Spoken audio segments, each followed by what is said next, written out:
মাথায় ঘোমটা দিয়ে থাকো কেন গো? ঘোমটার আড়ালে নিশ্চয়ই কিছু লোকাও, তাই না? ঘোমটাটা একবার খোলো তো দেখি। চুমকি এই কথা বলেই বৌদির মাথার ঘোমটাটা টেনে খুলে দেয়। তারপরেই মা, ও মা, তাড়াতাড়ি রান্নাঘরে এসে দেখো গো, এ তুমি কেমন মেয়েকে ঘরের বউ করে নিয়ে এলে? মেয়ের এমন চিৎকার শুনে রাধিকার শাশুড়ি রান্নাঘরে এসে, হ্যাঁ, এ আমি কি দেখছি? হায় হায় হায়, শেষমেশ আমার একটা মাত্র ছেলের বউ এমন টাকলি! ছি ছি ছি, এখন আমি সমাজে কি মুখ দেখাবো? না না না, আমি এটা মানতে পারছি না। মা কেন এমন ভাবে বলছেন? আমি আমার চুলের জন্য অনেক চিকিৎসা করিয়েছি, অনেক রকম তেল জড়িবুটি সব মাথায় লাগিয়েছি, কিন্তু কোনো লাভ হয়নি। ও সব কথা আমি শুনতে চাই না। আমার রাজপুত্রের মতো অমন সুন্দর ছেলের আমি আবার বিয়ে দেব। হ্যাঁ মা, দাদাকে না আবার কোনো সুন্দরী মেয়ে দেখে বিয়ে দিয়ে দাও।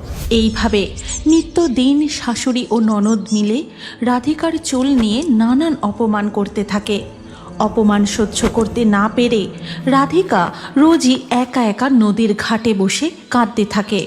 না জানি আর কতদিন আমাকে এইভাবে অপমান সহ্য করতে হবে।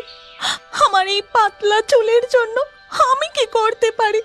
আমি আর এই কষ্ট সহ্য করতে পারছি না। ওদিকে তখন রাধিকার শাশুড়ি খাটে বসে, এই চুমকি, আমাকে এক গ্লাস জল দিয়ে যা তো রে, খুব তৃষ্ণা পেয়েছে। উফ, ভালো লাগে না বাবা, এত কাজ আমি করতে পারবো না। এদিকে ফাঁকিবাজ বৌদিটাও যে কোথায় গেল কে জানে। দাঁড়াও, আমি জল নিয়ে আসছি। এই কথা বলে চুমকি ঘর থেকে বেরিয়ে কুয়োর কাছে যায় আর বলে, কুয়ো থেকে জল ভর্তি ভারী বালতি আমি তুলতে পারবো না, ওই বৌদিকে দিয়েই তোলাবো। তারপর আমি জলটা নিয়ে গিয়ে মাকে দেব। এখন ফাঁকিবাজ বৌদিটা কোথায় গেল আগে সেটা দেখি। ওদিকে রাধিকা তখনও নদীর ঘাটে বসে মন খারাপ করে ফুপিয়ে ফুপিয়ে কেঁদেই চলে।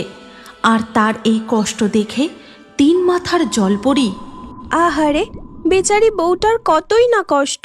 ওর চুলের জন্য প্রতিদিন তার বাড়ির লোক কতই না অপমান করে। আমার ওকে সাহায্য করা উচিত। এই কথা বলে তিন মাথার জলপরি নদীর ঘাটের দিকে রাধিকার কাছে গিয়ে বলে, রাধিকা, আমি তোমার 3টি মনের ইচ্ছা পূরণ করতে চাই। তুমি তোমার মনের ইচ্ছাগুলো আমায় বলতে পারো। কে তুমি? তোমার 3টি মাথা আর পায়ের বদলে একটি মাছের মতো লেজ রয়েছে। তুমি কি অপরূপ সুন্দর, কি মায়াবী! আমি হলাম 3 মাথাওয়ালা জাদুর জলপরি।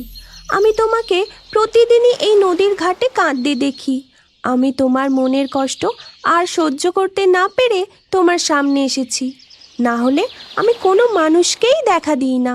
নদীর ঘাটে তিন মাথাওয়ালা জলপরীর সাথে রাধিকার কথাবার্তাগুলো দূর থেকে লুকিয়ে লুকিয়ে শুনছিল রাধিকার ননদ চুমকি। এ কি, আমি এটা কি দেখছি?